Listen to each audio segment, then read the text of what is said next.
नमस्कार, आदाब। आप देख रहे हैं हमारा विशेष एक मुलाकात। जैसा कि आप जानते हैं कि हम इस कार्यक्रम में आपकी किसी विशिष्ट हस्ती से मुलाकात कराते हैं और आज हम आपकी मुलाकात करा रहे हैं भारतीय जनता पार्टी के राष्ट्रीय उपाध्यक्ष प्रभात झा साहब से। आपका बहुत बहुत स्वागत। रिजवान भाई, बहुत बहुत नमस्कार। कोरोना काल चल रहा है, आप देख रहे हैं, हमारे हाव भाव से भी महसूस कर रहे होंगे। हमने एक दूरी बनाई हुई है और ये दूरी फिजिकल रूप से दूरी है और इसका सबको पालन करना है, इसलिए कि ऐसे समय में आप किसी को संक्रमित कर सकते हैं, आप किसी से संक्रमित हो सकते हैं। और प्रभात जी इस पर लगातार चर्चा कर रहे हैं, अभियान भी उन्होंने बनाया हुआ है। ऐसे बहुत लोगों को पत्र भी लिखते हैं। कैसे इस समय में आप क्या कर रहे हैं, किस तरह से दिनचर्या है आपकी? देखिए, मूलतः तो मैं राजनीतिक दल का कार्यकर्ता हूं। अपने दिन को कैसे इंगेज करना, समय तो समय है, वो तो निकल जाएगा, लेकिन समय के साथ चलना और समय की जो मांग है उसको पूरी करने का स्वभाव ही मनुष्य का होना चाहिए। अब कोरोना है तो घर में रहना है, तो जब आप सारे पत्रकार अपना काम कर रहे हो तो मैं ये मानकर चलता हूं जिसका जो काम है वो कर ही सकता है, कम या अधिक।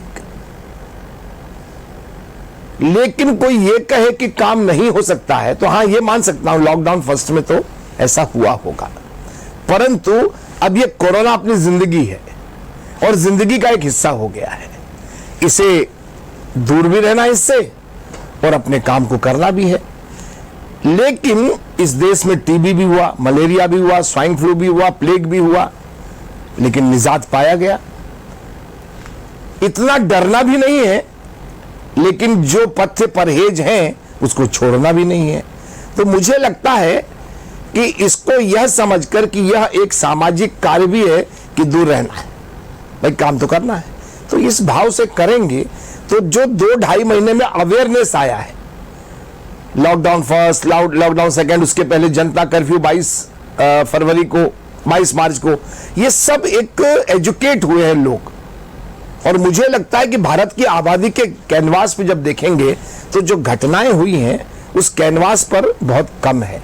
और भारत पहला देश है जहां संक्रमित लोग हो रहे हैं तो संक्रमित लोगों को ठीक होने का रेशो भी 63-64% है।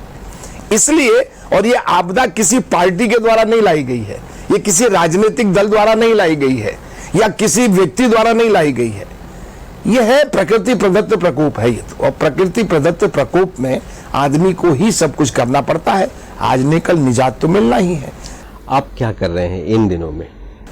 देखिए, मैं रिजवान भाई पार्टी का काम करता, मुझे पार्टी ने कहा आसाम, पंजाब, चंडीगढ़ में जो कुछ भी मैं इंचार्ज हूं तो वो सब देखना है आपको, तो मैं देखता रहा, सबसे बात करना, सब जिलों की स्थिति लगना, रोटी रोजी। मेरी पार्टी का संगठन है, मेरी पार्टी किसी वंश परंपरा के तहत नहीं चलती है कि बेटा महासचिव है तो अब क्या कहे, हमारे यहां तो सब सिस्टम है ब्लॉक लेवल तक। भारत की एकमात्र पार्टी बीजेपी है जिसका ब्लॉक लेवल तक, बूथ लेवल तक कार्यकर्ता, और जगत नड्डा जी ने हम सबको इंगेज करके रखा। आपको आश्चर्य होगा कि मेरा इंगेज, मैं बता रहा हूं आपको, 8 लाख से 10 लाख लोगों से ऑडियो वीडियो कॉन्फ्रेंस किया जगत प्रकाश जी नड्डा ने, हमारे राष्ट्रीय अध्यक्ष जी ने, BL संतोष जी ने। हमने भी तय किया पहले दिन से, मैं एथिक्स कमेटी का चेयरमैन था, मेरे पास स्टाफ भी थे उस समय तक, मई महीने में तक, तो मैंने 10-12 लोगों को बिठाया, जियो का टेलीफोन दिया, मैंने कहा मेरा परिचय जिन जिन लोगों से और मेरे इस फोन में जितने नंबर है मैं सबसे बात। मध्य प्रदेश में 15,667 लोगों से मैंने बात की फोन पर, नो ऑडियो वीडियो। कोई ऐसा कार्यकर्ता नहीं कह सकता कि मुझे, जो मंडल अध्यक्ष रहा हो, पूर्व मंडल अध्यक्ष हो, जिला अध्यक्ष रहा हो, पूर्व जिला अध्यक्ष, पूर्व विधायक, किसी भी तरह विधायक का चुनाव लड़ा हो, सांसद, गैर सांसद, हारा हुआ सांसद, जीता हुआ सांसद, आज से 20 साल, और कैलाश सारंग जी से लेकर विक्रम वर्मा जी तक जितने सीनियर लीडर हैं, मैंने सबके दरवाजे शाब्दिक रूप से, हार्दिक रूप से पार्टी के रूप में खटखटाने की कोशिश की क्योंकि ये मेरा कार्य है, मेरा मन लगता है इसमें कि मैं हालचाल पूछूं सबसे, मेरे पार्टी के पदाधिकारी, कार्य समिति के सदस्य, सभी मोर्चाओं के, तो मेरा एक समय तो इसमें निकल जाता था। दूसरा, मैं आपकी जमात कर रहा हूं लेखन, तो मुझे खुशी है कि मैंने 11 आर्टिकल इस दौरान लिखे हैं। आज भी अगर आप देखेंगे तो आज भी 27 अखबारों में, देश के 11 बड़े अखबारों में, चाहे वो पंजाब केसरी हो, चाहे वो जनसत्ता हो, चाहे वो सन्मार्ग हो, चाहे वो हरिभूमि हो, चाहे वो आपका क्या नाम हिंदुस्तान हो, सारे अखबारों में मेरे आर्टिकल आए हैं। और मुझे लोग इस रूप में जानते हैं, मैं लिखवाता नहीं हूं, मैं लिखता हूं। और इसलिए मुझे सारे समाचार पत्रों ने रिस्पांस भी दिया। लखनऊ में एक दिन में 11 अखबारों में छपा हूं मैं, एक ही दिन में। और मैं आग्रह भी कर लेता हूं सबसे। और मैंने इसके बाद ये किया, फिर मुझे बोलना भी आता है, तो ऑडियो वीडियो से मैंने लोगों को समझाइश देने की कोशिश की। और प्रधानमंत्री जी ने जो जो कहा अपने भाषण में, उसको मैंने नीचे तक प्रकट किया। इसलिए मेरा आर्टिकल भी है कि विचारधारा के प्रति यह वर्ष था और कोरोना से संघर्ष भी था। क्योंकि जो आजादी के बाद धारा 370 समाप्त नहीं हुई, उसको 70 दिन में अमित भाई शाह ने माननीय नरेंद्र मोदी जी के नेतृत्व में समाप्त कर दिया। मसला 3 तलाक का हो, मसला सीएए का हो, किसी भी तरह का मसला था, उस सब मसलों को निदान किया। और इसलिए हमारे पास भरपूर था। फिर पार्टी का कार्यक्रम, ऑडियो वीडियो कॉन्फ्रेंस, पदाधिकारियों का, राष्ट्रीय पदाधिकारियों का, मध्य प्रदेश के पदाधिकारियों का, पंजाब का, हरियाणा का, चंडीगढ़ का, आसाम का, ये सब हम करते रहे।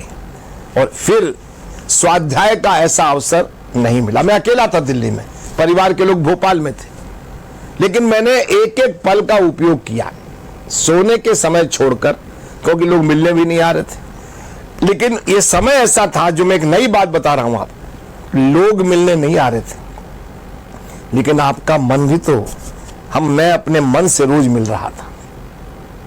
और जो रोज मन से मिलने का समय मिला, कोरोना के अपने हैं चुनौतियां हैं, लेकिन अवसर भी तो दिया। फिर मुझे 62 दिन हो गए, तो मैंने जगत जी और संतोष जी से पूछा कि मैं जरा भोपाल कहें तो हुआ हूं, आपके शहर में आ गया।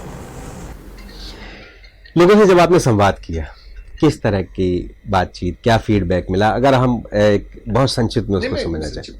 नहीं, मैं एकदम संक्षिप्त बताता हूँ रंजन भाई, कैसे हैं आप, बच्चे लोग क्या कर रहे हैं। मेरा एक स्वभाव है, मैं रिजवान भाई की श्रीमती को भी परिचित हूं तो मैं पूछूंगा कि हमारी बहू रानी कैसी है। अगर आप मेरे से छोटे हैं तो, आप मेरे से बड़े हैं तो मैं भाभी जी, बच्चे कहाँ हैं, क्योंकि ये समय था एक दूसरे के पूरक बनने का, एक दूसरे के। अब जैसे मैं 5-7 जगह फोन किया इंदौर में, तो उन्होंने कहा भाई साहब आपको कोई तकलीफ तो नहीं है। अब दिल्ली के कार्यकर्ताओं ने मुझे, मैं दिल्ली का प्रभारी रहा था, तो अब मैं अकेला रहा, मेरे साथ 6-7 स्टाफ भी थे, तो भोजन, सब्जी, सब मार्केट बंद। तो ऐसे समय में भाई साहब सब्जी लाना है क्या, तो संकोच तोड़ना पड़ा। मेरा कहना यह है कि हमने दुख सुख हाल चाल सबका पूछा। और आज के युग में, दुनिया में आप एक सब कुछ कर लीजिए, एक मित्र आपको अपना सगा नहीं मिलता है। ऐसे वातावरण में हम आपको हिम्मत ही तो दे सकते हैं। तो मैंने लोगों से बातचीत कर अपने हिम्मत को जुटाए रखा और उनके हिम्मत को बढ़ाने की काम की। वापस आए, परिवार से मिले, बहुत दिनों बाद मिले थे, चिंता भी सबको होती है एक दूसरे की, कुछ स्वास्थ्य के आपको समस्याएं भी हैं, और उसके बाद भी आप बहुत जीवटता के साथ लगे रहते हैं। लगातार संपर्क तो रहा ही होगा। जब आए तो कैसा, अब आप कैसे समय देखिए, मेरे 2 बेटे हैं, दोनों विवाहित हैं। अभी एक का विवाह हुआ है। कोरोना संक्रमण के पहले मैं भाग्यशाली था कि 2 फरवरी को रिसेप्शन था और 22 जनवरी को शादी थी। बहुत संपन्न हुआ, हम सब लोग आए। तो मेरा पोता है भी 3-3.5 साल का, तो उसकी याद आ रही थी। मैं भी अब 61 खत्म करके 62 में आ गया। अच्छा लगा सबको, लेकिन रोज बातचीत होती थी जैसे मैं अन्य लोगों से। तो हमारे नरेंद्र भाई मोदी का कहना है कि परिवार की भी चिंता करना, क्योंकि समाज का पहली इकाई है परिवार। तो बच्चे लेकिन सक्षम है, बच्चे बड़े हो गए हैं। बड़ा बेटा 30 साल का है, छोटा बेटा 28 साल का है। तो वो सब अपने हिसाब से कर रहे थे। लेकिन मैं घर में, मुझे लोग बाबा बोलते हैं, मैं मराठी कल्चर में रहा हूं तो बाबा बोलते हैं, तो सबसे बातचीत होती है। आनंद, आप देखिए, मैं झूठ कहूं कि मुझे आनंद नहीं आया, तो मुझे आनंद भी आया। फिर मेरी भेंट शिवराज जी से हुई, फिर मेरी भेंट विष्णु जी से हुई, फिर मैंने अपने संगठन महामंत्री सुहास जी से भेंट की, फिर मेरे अन्य अन्य नेताओं से बात की, जो नए अध्यक्ष बने उनसे बात की, पुराने महापौर से, लगभग मैं धीरे धीरे अब यहाँ पर मिलने जुलने लगा। फिर कुछ व्हाट्सएप से लोगों को पता लगा, कुछ लोगों ने छाप दिया, तो ऐसा लगा लोगों को प्रभा जी यहाँ है। मध्य प्रदेश मुझे लगता है परिवार भाव से हम काम करते हैं, इसलिए मुझे परिवार भाव ही लगा यहाँ पर। बिल्कुल। कोरोना काल है, सरकार के कामकाज को लेकर सरकार ने काम भी बहुत किए, कामकाज को लेकर सवाल भी बहुत से उठ रहे, और ख़ास तौर से मजदूरों को लेकर आप लिखते रहे हैं, बहुत ढेर सारी चीज़ें करते रहे, आप बड़े पत्रकार भी रहे और अभी भी आप उससे जुड़े हुए हैं। मजदूरों को लेकर एक पत्रकार की दृष्टि से भी, एक संगठक की दृष्टि से भी मजदूरों को लेकर बहुत बड़े पैमाने पर समस्याएं खड़ी हुई, मजदूर बहुत परेशान हुए, और ऐसे समय में ये कैसे चूक हो गई इतनी बड़ी? कहीं कोई चूक नहीं हुई। आप मुझे बताइए, जब आप अपने पेट के लिए, रोजी रोटी के लिए गए तो सरकार से पूछा था कि आपने? नहीं पूछा था। ये मनुष्य का मनोवैज्ञानिक असर है। जब हम संकट में आते तो मां को याद करते हैं, संकट में आते तो पिताजी को याद करते हैं। लेकिन भारत का, ये भारतीय, मैं इसको प्रवासी मजदूर नहीं कहता, ये भारतीय मजदूर कहता हूं। भारतीय काम करने, ये इमारत खड़ी करने वाले लोग हैं, ये शहर को बसाने वाले लोग हैं। लेकिन रिजवान भाई, धैर्य तो मेरी अपनी परीक्षा। पहले लॉकडाउन में हाथ जोड़ के अगर किसी ने प्रार्थना की थी तो कहा था कि मैं प्रधानमंत्री के रूप में नहीं, आपके परिवार के मुखिया। इतना बड़ा संकट है तो निश्चित कष्ट तो होगा ही ना। तो धैर्य तो मेरी चीज है, लेकिन मैं फिर कहता हूं मनुष्य की धैर्य तो टूटता है। उसको अपने पिता की याद, अपने बच्चों की याद, ये तो इस समय क्या होता है, फिर आदमी देखता नहीं है। फिर उसे लगता है कि अगर गाड़ी मिले तो गाड़ी, पैदल चलो तो पैदल, पैर जले तो पैर जले, मरे तो मरे। मरने तक की दाव, अपनी जिंदगी दाव पर लगाकर वो चल पड़ा। सरकार ने कोशिश की। अब देखिए महाराष्ट्र सबसे ज्यादा महाराष्ट्र में है, तो क्या महाराष्ट्र में हम सरकार की बात करें क्या कि वहां शिवसेना की सरकार है, कांग्रेस की सरकार? ना, मैं इसमें नहीं पढ़ता। सबने अपना दायित्व तो निभाया, लेकिन मनुष्य के वृत्ति पर, मेरे मनस्थिति पर आप रोक नहीं लगा सकते। आप समाज में, राज्य में कर्फ्यू लगा सकते हैं, मेरे मन पर कर्फ्यू नहीं लगा सकते। लेकिन इस वृत्ति को तो हम जानते थे, तो हमने सुनियोजित रूप से पहले क्यों, पूर्व में हमने इसकी योजना क्यों नहीं उस तरह की बनाई कि परिस्थितियां ये आएंगी, भले में परिवार। क्या आप नहीं, आप मुझे बताइए, क्या आप जानते थे कि सारे मजदूर भाग जाएंगे? ये किसको मालूम था? बाल बच्चों को रहने वाला मजदूर 1 महीने 2 महीने रहेगा, ये तो विश्वास था। सरकार कभी भी, क्या कोई भी सरकार इस तरह करेगी? मनुष्य का जो धैर्य परीक्षा है ना, वो धर्म होता है उसका। धैर्य धर्म की परीक्षा में अब उनका मन उचिता, क्योंकि अब सेकेंड लॉकडाउन आया, उनको लगा अब जा पाएंगे कि नहीं। लेकिन आप देखिए किसने व्यवस्था की, 50 से 60 लाख लोगों को, 5,500 ट्रेनों की व्यवस्था। सवाल क्या है, उस समय अगर क्योस हो जाता, लोग मर जाते, क्या करते आप देखिए ना धैर्य क्या होता है। रोटी के लिए लोग दुनिया छोड़ते हैं, और रोटी बंधी हुई थी और रेल की पटरी पर सो गए थे। उनको मालूम था कि ट्रेन नहीं आएगी, पटरी पर तो ट्रेन आती है, लेकिन उनको यह मालूम था कि ट्रेन नहीं चल रही है, मालगाड़ी नहीं चल रही है, उनको नहीं मालूम था। इतना बड़ा देश है, 5 राष्ट्रों की जनसंख्या है 142 करोड़, और भारत की आबादी रिजवान भाई 135 करोड़। इस राष्ट्र को एक सूत्र में थाली पिटवाकर, शंख बजाकर, नाद बजवाकर, घंटा घड़ी बजवाकर, जनता कर्फ्यू लगाकर एक सुर में लाना कितना कठिन काम है। बिल्कुल, मैं इस पर आऊंगा मजदूरों पर आपसे एक बार और। वक्त है एक छोटे से ब्रेक का। ब्रेक के बाद हम समझेंगे, बॉम्बे को बहुत नज़दीक से देखा है, मुंबई को उन्होंने, बचपन का बहुत समय भी उन्होंने वहाँ बिताया। उस सब के बाद क्या मुंबई में, जहाँ एक कमरे में, एक खोली में बहुत ढेर सारे लोग रहते हैं, क्या वहाँ इस तरह से लोगों को रोका जा सकता था? विपक्ष ये भी कहता है कि पहले से कोई विश्वास में नहीं लिया गया, संघीय ढांचे में सरकारों को भी विश्वास में नहीं लिया गया, ऐसे भी सवाल उठते हैं। और इसके साथ साथ 6 बरस हो गए हैं, और ये 1 साल विवादों के नाम रहा और संकट के नाम भी रहा। देश में तरह तरह के आंदोलन हुए, और अब कोरोना का संक्रमण है और कोरोना काल है। इस सब के साथ कैसे हम आगे बढ़ेंगे, कैसे ज़िंदगी आगे चलेगी, इस तरह की बहुत ढेर सारी चीज़ें हैं जो उनसे हम पूछेंगे। कोरोना के संकट को देखते हुए मध्य प्रदेश सरकार स्टेट कंट्रोल रूम ने लोगों की सुविधाओं के लिए कुछ हेल्पलाइन नंबर जारी किए हैं। किसी भी तरह की चिकित्सा सहायता, आवश्यक सामान, दूध, राशन, सब्जी, गैस की आपूर्ति, ट्रांसपोर्टेशन, सफाई और निगम की सेवा के लिए इन नंबर्स पर कॉल कर सकते हैं। लैंडलाइन नंबर है 0755241180। व्हाट्सएप नंबर है 8989011180 और टोल फ्री नंबर है 104-181 और 1100। ब्रेक के बाद आपका एक बार फिर स्वागत है।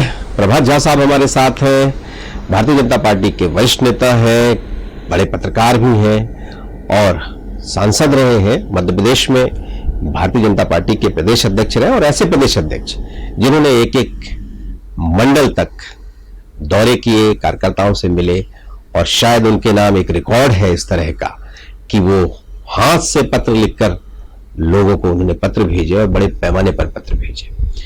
लोगों से कनेक्ट होने की उनमें एक अद्भुत क्षमता है। पत्रकार हो, कार्यकर्ता हो, नेता हो, अधिकारी हो, सबके साथ उनका संवाद और संपर्क है। और अभी भी अकेले मध्य प्रदेश में 15,000 से अधिक लोगों से उन्होंने संवाद किया इस कोरोना काल में। अकेलेपन को उन्होंने कमजोरी नहीं बनने दिया, इसलिए कि वो अकेले थे दिल्ली में और संगठन का भी काम करते रहे और परिवार के साथ भी संवाद बनाए रखा। मुंबई फिर से लौटता हूं। एक खोली में लोग रहते हैं, एक जगह 10-10 लोग रहते हैं। जाहिर है कोई खुशी से अपना घर छोड़कर तो जाता नहीं। काम की तलाश में, रोजगार की तलाश में, अच्छे भविष्य की तलाश में लोग जाते हैं। और एक दिन प्रधानमंत्री ने कहा कि कल जनता कर्फ्यू है और लोगों ने उनकी बात मानी, देश मानता है उनकी बात। उन्होंने कहा कि हम ऐसे लोगों को थाली बजाकर स्वागत करेंगे, लेकिन लोगों ने हद कर दी। अति उत्साहित देश है हमारा, सड़कों पर ताली का जुलूस निकाल दिया, थाली का जुलूस निकाल दिया। हम समझ रहे थे कि लोग हमारे संदेश को सकारात्मक भी लेते हैं और बहुत अति उत्साहित भी हो जाते हैं। ऐसे समय में जब हमने लॉकडाउन की योजना बना ली थी, जाहिर है हमने पहले से बनाई होगी, कोई एक दिन की योजना तो होती है। ऐसे समय में सरकारों का, खासतौर से राज्य सरकारों का ये है कि उनसे कोई संपर्क नहीं हुआ, उनसे संवाद नहीं हुआ, विपक्षी दलों से संवाद उस तरह का नहीं हुआ। अचानक लॉकडाउन हुआ और फिर मुंबई जैसे या ऐसी जगहों पर, अहमदाबाद जैसी जगहों पर जहां पर बहुत अधिक संक्रमण फैलने की आशंका थी और फैल भी रहा था, ऐसी जगहों पर हमने लोगों को रोक दिया। वो लोगों के साथ संपर्क में आए, बड़े पैमाने पर संक्रमित भी हुए और अब पैदल भी चल पड़े। और बहुत जिक्र है, ट्रेन दी जा रही है, लेकिन श्रमिक स्पेशल समय पर नहीं चलाई गई। पहले राज्य सरकारों को ये कहा गया कि बसें ले जाइए, बसों से कितने श्रमिकों को ले जाया जाता, इसी से पैनिक फैला, इसी में उनका धैर्य खत्म हुआ। इस तरह की बातें लगातार हो रही हैं और श्रमिक आज भी सड़क पर है। कहीं ये भी हो रहा है कि हम व्यवस्था अच्छी कर रहे हैं, आपको नहीं करने देंगे, ये भी हो रहा है। तो ये सब चीजें आखिर क्यों?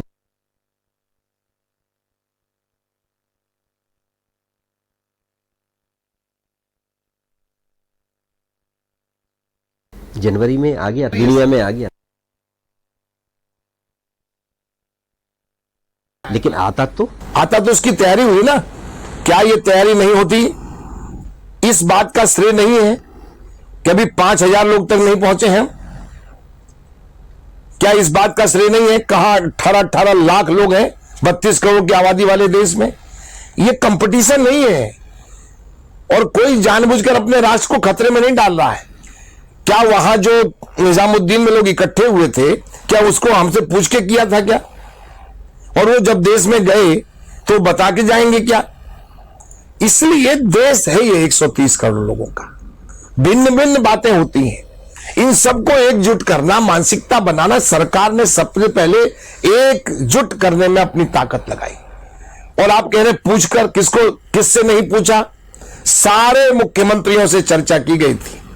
सेकेंड लॉकडाउन हो, थर्ड लॉकडाउन हो, आप उसके बाद नहीं, अरे आप जब आप विपक्ष के रोल देख रहे हो, मजदूरों के साथ बैठकर फोटो खिंचा रहे, नाटक, देश में उस समय विवाद करते क्या? नहीं, पहले देश को एक सुर में बांधा जनता कर्फ्यू के माध्यम से, फिर उनका लॉकडाउन फर्स्ट, उसके बीच में थाली टपाटी सब किया गया।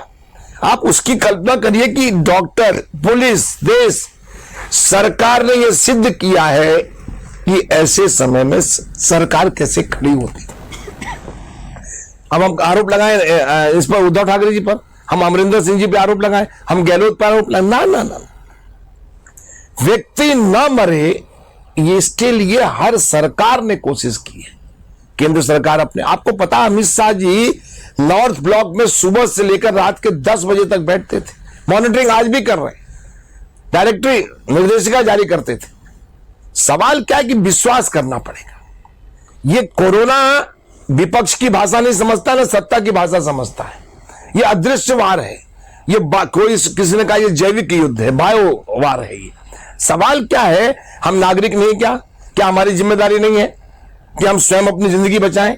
जिंदगी और जहान में पहले कहा जिंदगी, दूसरी बात उन्होंने कहा जहान भी चाहिए। देखिए, अपने नेतृत्व पर विश्वास करना चाहिए। मौत को निमंत्रण नहीं दिया, सारे एयर फ्लाइट्स आपके इंटरनेशनल बंद कर दिए, लोगों का आना बंद हुआ। अब अमेरिका आया, ढिमचा आया, ये क्या बात कर रहे हो यार, ये सब इससे कोरोना आया क्या? सवाल ये है कि आप अपने सत्ता में नहीं आना, कोरोना के कारण सत्ता में आ जाएंगे क्या आप तो कह रहे थे कि जनादेश में मिलेगा ही नहीं इनको, 160 सीटें भी नहीं आएंगी, 303 सीटें आ गई। मैं एक तरफ ले जाता हूँ आपको पीछे, कोरोना के पीछे ले जाता हूँ, इसलिए मध्य प्रदेश की बहुत महत्वपूर्ण बातें भी आपसे करनी है। फ्लाइट्स जिसका आप जिक्र कर रहे हैं बंद कर दी, लेकिन फ्लाइट्स, अंतर्राष्ट्रीय फ्लाइट्स लगातार आती रही। यहां तक कि इंदौर के कलेक्टर ने यह तक कहा कि 5000 से ज्यादा लोग इंदौर में आ गए हैं और अंतर्राष्ट्रीय फ्लाइट से आए हैं, इसलिए पता ही नहीं है कौन कहां घुस गया। और ये क्वारंटीन नहीं हुए ये लोग, चूंकि ये क्वारंटीन नहीं हुए, बहुत बड़े पैमाने पर लोग, सरकारों को मालूम था कौन कौन आ रहा है, लेकिन वो क्वारंटीन नहीं हुए। उसकी वजह से आसमान से आई हुई चीज अब जमीन के लोगों तक। नहीं नहीं नहीं नहीं, एकदम गलत जानकारी है आपको। कोई 5000 लोग इंदौर में नहीं आए। इंदौर में निजामुद्दीन से 728 लोग आए थे। सवाल क्या है कि बातों को कोई घुमा फिरा के बात करे तो अलग बात है। मध्य प्रदेश सरकार ने पूरी तरह से अपनी ताकत के अनुसार राजनीतिक विवादों के बीच में जिस दिन शपथ लिया शिवराज सिंह चौहान, उस रात ही बल्लभ भवन पहुंच गए थे। सारी चाक चौबंद किया उन्होंने। मैं फिर कह रहा हूं, इसको राजनीतिक आंखों से देखेंगे तो कुछ भी नहीं है। देश का सारा चैनल देख लीजिए आप, मजदूरों का पलायन, आप इसके उसमें नहीं जाते हैं कि आखिर ये परिस्थिति क्या एक दिन में 15 करोड़ लोग चले गए थे क्या पूरे देश भर में? 84 करोड़ लोगों को अगर किसी ने खाद्यान्न दिया, 84,000 करोड़ रुपए किसानों को किसने दिए? 20 लाख का पैकेज किसने बनाया? 3 लाख करोड़ का ऋण देना, 3 लाख करोड़ का ऋण देने का 45 लाख लघु उद्योगों को और मध्यम श्रेणी उद्योगों को किसने दे? सवाल क्या, देखिए, बुराई कोई करे, मैं आपसे कहता हूं, क्या सरकार के नियत पर किसी को भरोसा नहीं है क्या? यह देश पूरी तरह से भरोसा करता है। 130 करोड़ आबादी की बात की, क्या निकृष्ट बातें की है लोगों ने, लेकिन प्रधानमंत्री ने एक बार भी नहीं कहा कुछ भी आज तक, चाहे वो निजामुद्दीन का मस्जिद का मामला आया हो या कहीं का मामला आया हो। हर भारतीय हमारा नागरिक है और उसके जीवन की सुरक्षा हमारी। लेकिन इस पर निजामुद्दीन का मैं बहुत जिक्र नहीं करना चाह रहा हूँ, इसलिए कि मुझे बहुत ढेर सारे सवाल आपसे करने, लेकिन दिल्ली के प्रदेश अध्यक्ष, सांसद भी हैं और आप वहाँ के प्रभारी भी रहे हैं, उन्होंने तो उसको जिहाद तक कह दिया। मैं उसमें नहीं, एकदम गलत है ये, मैं नहीं पढ़ता उसमें, आपको बताऊं मैं। इसलिए रिजवान भाई, हम मनुष्यता के, हमारे सरसंघ चालक जी ने कहा कि मानवता की सेवा, हमारा पड़ोसी कौन है ये हमको नहीं देखना है, हमको ये देखना है कि मानवता के नाते उसकी सेवा क्या करना है। पूरे देश में आपको पता है 15,000 मंडल है हमारे, पॉलिटिकल रूप से हम 1,000 से अधिक जिले हमारे, बहुत बड़ी, सारे लोगों ने काम किया है। 20 लाख करोड़ आम आदमी के हिस्से क्या आया, ये सवाल बार बार उठता है। कैश ट्रांसफर करने का बार बार जिक्र होता है। देश और दुनिया के बड़े अर्थशास्त्री यही कहते हैं कि लोगों को सीधे पैसे दो। जिनके पास कोई काम करने की फिलहाल क्षमता ही नहीं है, रोजगार आगे बढ़ाने की क्षमता नहीं है, आप उन्हें उधार देकर और कर्ज में लाद रहे हैं। आप मुझे बताइए, विश्व के किस राष्ट्र में डिजिटल पेमेंट नहीं होता है? क्या जनधन खातों में 41 करोड़ माता बहनों को नहीं गया? क्या 84 करोड़ रुपए गरीबों के खाते में नहीं गए? 84 लाख हमने खाद्यान्न दिया, हमने गैस की टंकी दी, हमने 500 रुपए 3 महीने तक देने का प्रश्न बनाया, हमने किसान जो 80 करोड़ से ज्यादा हैं उनके खाते में 2-2 हजार, ये नहीं गया, ये नहीं गया। तो बजट में अब उसको आप प्रावधान करने लगे, तो आप क्या चाहते हैं? 20 लाख करोड़ का पैकेज है, उसी में सब बात ना ना ना ना, ये उस सब बजट का हिस्सा नहीं है। लोगों आप देखिए, फिक्की जैसे संस्थान ने प्रशंसा की सरकार की कि आपने मरते हुए एक एक कंपनी में 50 लोग काम करते हैं, 45 लाख कंपनियों को यदि हम खड़ा कर लेते हैं, और ये कोई सरकार पर दबाव डालेंगे क्या? सरकार की भी सीमा होती है ना। और सरकार कोई बिरला टाटा है क्या? सरकार क्या है? 130 करोड़ भारत सरकार। बिल्कुल। मैं लौटता हूं मध्य प्रदेश की तरफ। मध्य प्रदेश की सियासत में बहुत उथल पुथल हुआ और इल्जाम यह भी लगा कि जब तक सरकार गिर नहीं गई, शपथ हो नहीं गई, तब तक लॉकडाउन लगाने या कोरोना को बहुत गंभीरता से लेने की दिशा में नहीं बढ़ी सरकार, केंद्र सरकार। और राज्य सरकार तो थी ही नहीं। कोरोना डोरोना से सब मध्य प्रदेश में चल ही रहा था, कोरोना से क्या होने वाला है, इस तरह की भी चीजें हो रही थी। फिर आई सरकार। वो लोग जिनके विरुद्ध व्यक्तिगत रूप से प्रभात झा बड़ा संघर्ष करते रहे, पॉलिटिकल इनकाउंटर करने का जिक्र करते रहे, और इनकाउंटर किया भी, लोकसभा हारना भी पड़ा, बड़े भ्रष्टाचार के मामले भी उजागर किए, लेकिन अब आने वाले वक्त में वो जिस सीट से आप सांसद थे अब वो होंगे। ये कैसी व्यवस्था है? ये रिजवान भाई, आप बताइए, क्या मैं पार्टी से बाहर जाऊं? मैं कमिटेड वर्कर हूं, मेरे नेतृत्व पर मेरा विश्वास है, मेरे नेतृत्व ने तय किया, क्या मैं उसे नहीं मानूं? सवाल क्या है कि बहुत गंभीरता से नरेंद्र भाई मोदी, अमित भाई और जगत भाई ने सोचा होगा, इसलिए अपने नेता के निर्णय को सिर झुकाकर, और आपने देखा होगा कि ज्योतिरादित्य सिंधिया जब फॉर्म भरने आए थे तो मैं स्वयं खड़ा था। मैं राजनीति में कमिटमेंट को मानता हूं, प्रतिबद्धता। मेरे पार्टी ने निर्णय लिया, वो गलत है सही है ये समय तय करेगा, मुझे उससे कोई मतलब नहीं है। जो तय हुआ, तय होने के पहले जो कुछ बात करनी थी हो गई, लेकिन तय के बाद सिर्फ उसे फॉलो करना हम जानते हैं।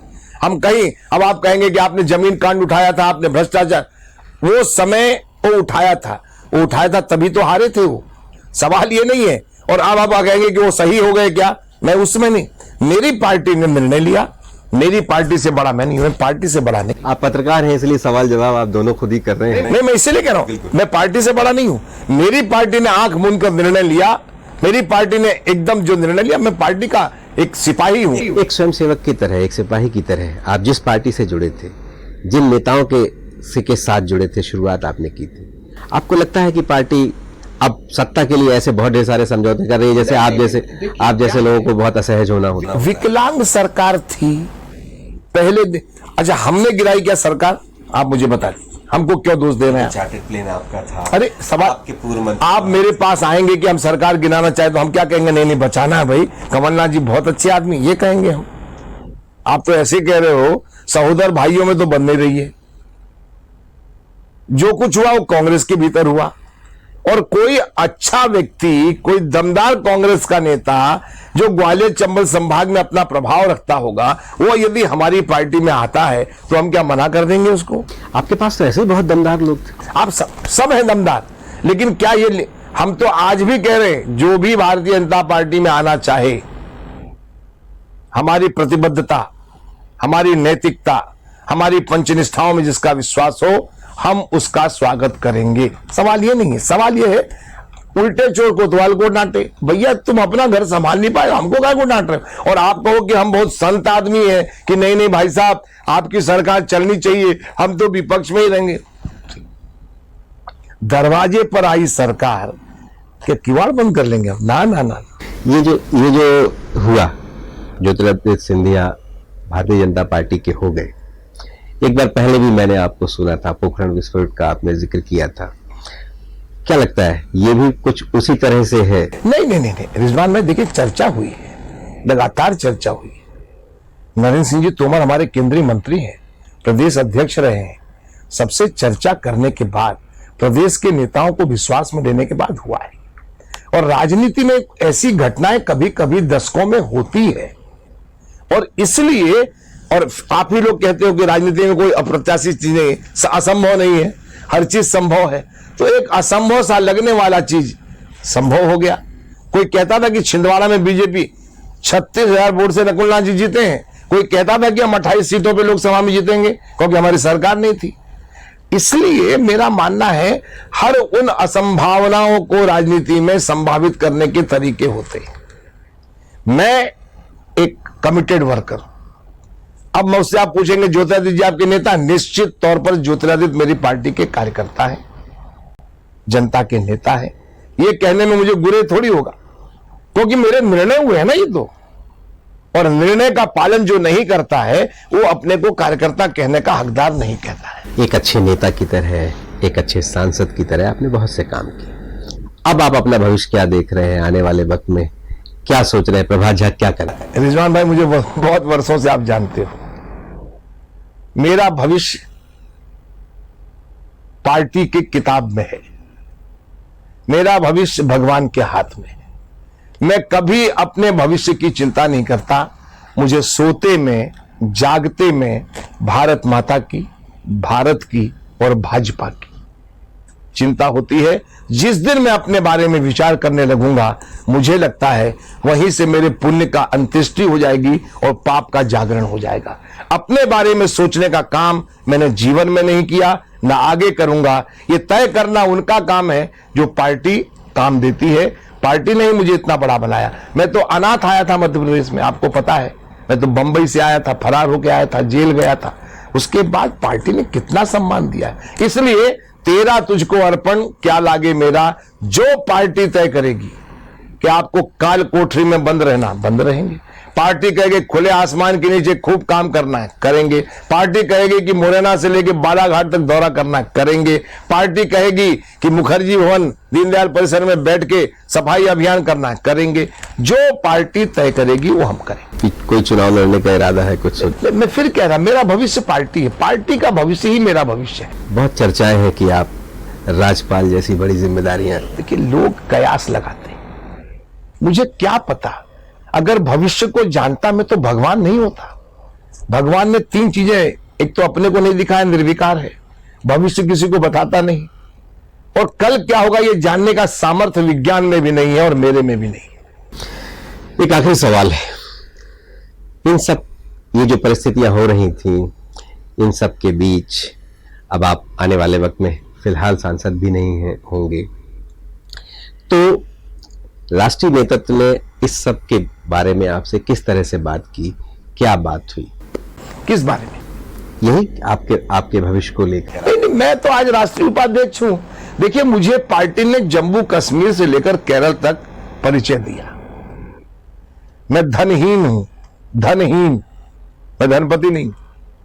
राजनीति में मैंने कभी पैसे की तरफ ध्यान नहीं दिया। हाँ, बच्चे हैं, कुछ कमाते होंगे, जाने उनका भविष्य वो जानते हो। अब हर व्यक्ति अपने, मैं कहीं पर भी ध्यान नहीं। मैंने तो सन 1976 आपातकाल से लेकर आज तक सोते में, जब संघ का स्वयंसेवक आज भी हूं, कल भी था, तो संघ का काम, विद्यार्थी परिषद में विद्यार्थी परिषद का काम, आज मैं भाजपा में हूं तो भाजपा का काम। मैंने इसके सिवा कोई सपना ही नहीं देखा है।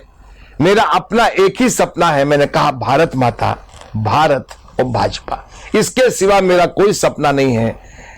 इसलिए मेरे बारे में मुझसे ज्यादा मेरी पार्टी जानती है। केंद्र हो या राज्य हो, जगत जी जाने, अमित शाह जी जाने, नरेंद्र भाई मोदी जाने, मैं परिचित सबका हूं, मैं अपरिचित हूं नहीं।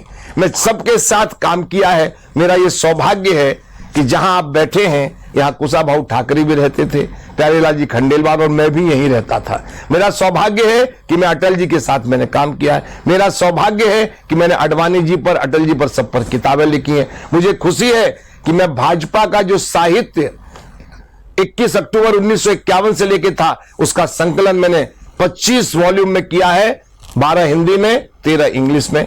मुझे ये सब, और 28 किताबें मेरी प्रभात प्रकाशन से अब तक आ चुकी है। अभी 9 किताबें पाइपलाइन में हैं। इसलिए हमें ये सब चिंता, मेरे बारे में मेरी पार्टी विचार करेगी, मैं क्यों सोचूं। और जो कार्यकर्ता अपने बारे में विचार करता है, राजनीति करते भी होंगे, करना भी चाहिए।